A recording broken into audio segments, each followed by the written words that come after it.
Bonjour à toutes et à tous. Dans cette édition, on commence tout de suite avec la lutte contre l'immigration illégale, avec ces images de contrôles policiers menés cette nuit à Givelde, à côté de Dunkerque. Les forces de l'ordre étaient mobilisées pour intercepter d'éventuels passeurs.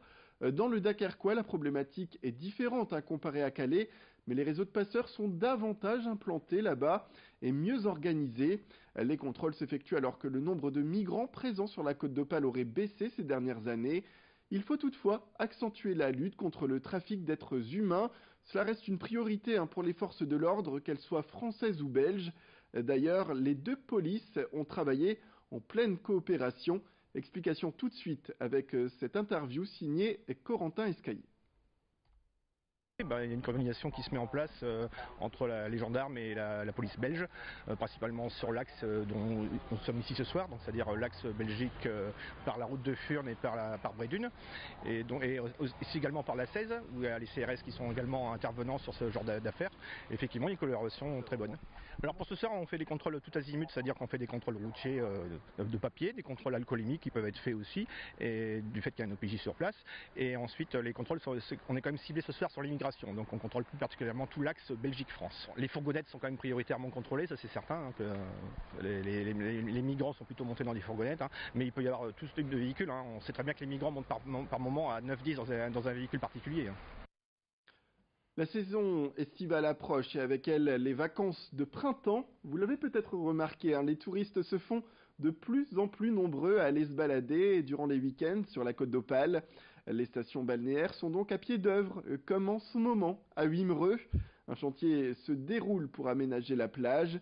La ville a sorti les pelleteuses pour entretenir ce que les Wimereusiens appellent les petits bassins. L'objectif est de rendre propre cet espace en enlevant de la vase et en rajoutant des rochers.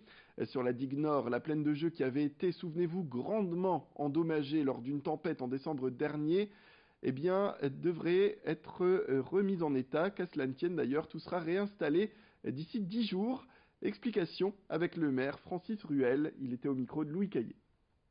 Le petit bassin devant le restaurant de l'Atlantique qui sert à nager ou à apprendre à nager ou à barbouter pour les plus jeunes. Chaque année, les curés, on le refait, on le remet en fonction.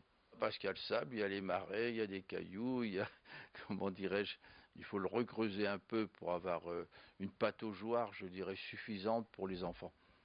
Et puis il faut voir si certains galopins n'ont pas jeté des corps étrangers, style bouteille ou autre, dans le bassin.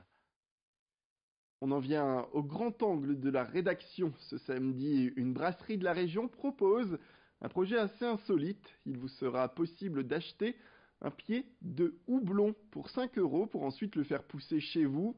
L'objectif à terme est de récolter les fleurs cultivées dans les jardins. Vous pourrez ainsi les ramener en septembre à la brasserie pour en faire cette fois, bien sûr, de la bonne bière à déguster tous ensemble. Reportage sur ce grand projet signé Vincent Vieillard.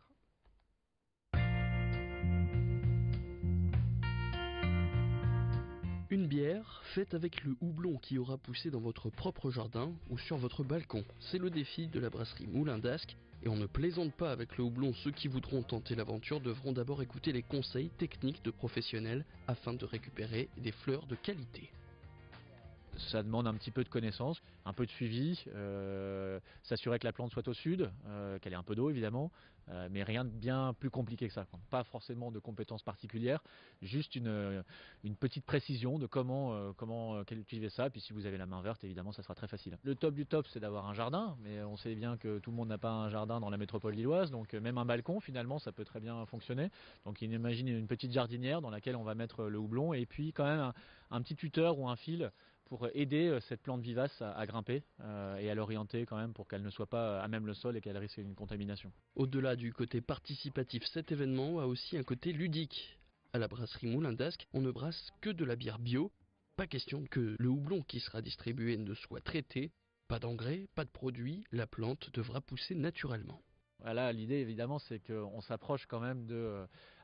Ce houblon ne pourra pas être certifié bio puisqu'il y a 3 ans pour être certifié bio, mais l'objectif évidemment c'est d'avoir une pédagogie autour de l'agriculture biologique et donc on insistera bien pour que les gens ne mettent pas d'engrais, de pesticides sur ce plant de houblon, sinon ça n'a aucun sens. En moyenne, dans sa première année de vie, un plant de houblon donne entre 200 et 300 grammes de fleurs.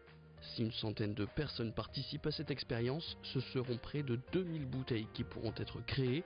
Pour la suite du programme, les fleurs devront être fraîchement récoltées et ramenées à la brasserie le dimanche 9 septembre pour la fête du houblon où il sera brassé. Pour la dégustation, rendez-vous un mois plus tard, en octobre, où cette fameuse bière pourra être dégustée. Si la récolte a été bonne, vous pourrez aussi repartir chez vous avec des exemplaires de cette bière en bouteille. Et on termine avec un peu de couleur, avec ce soleil ambiant, ce printemps qui revient. La grande question est là, quelles sont les tendances pour cette nouvelle saison ? Eh bien pour y répondre, nous nous sommes rendus dans une boutique de prêt-à-porter féminin dans la région. Deux sœurs se sont unies pour faire briller la mode et elles affirment aujourd'hui que le printemps 2018 eh bien, sera rempli de motifs et surtout de fleurs. Vous pouvez d'ores et déjà le constater sur les images qui s'affichent à l'écran. Côté couleur, on table sur le pastel, mais également sur le blanc. Tout de suite, plus d'informations sur ces motifs floraux qui vont aujourd'hui être partout dans les magasins.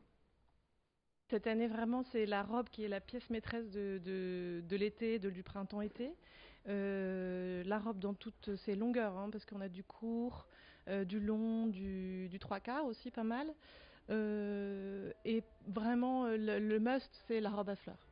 La robe à fleurs, on la voit partout, il y en a beaucoup. Je peux vous en montrer. Voilà, on a une robe 3/4 à fleurs. Là, on en a une courte. C'est vraiment très tendance cette année, le motif, la fleur. On en a beaucoup dans le magasin et on en voit beaucoup partout. Voilà, c'est la fin de cette édition. Merci à toutes et à tous de nous avoir suivis. Restez avec nous sur votre chaîne d'information. On continue tout de suite vos prévisions météorologiques complètes et un nouveau flash qui arrive au prochain quart d'heure.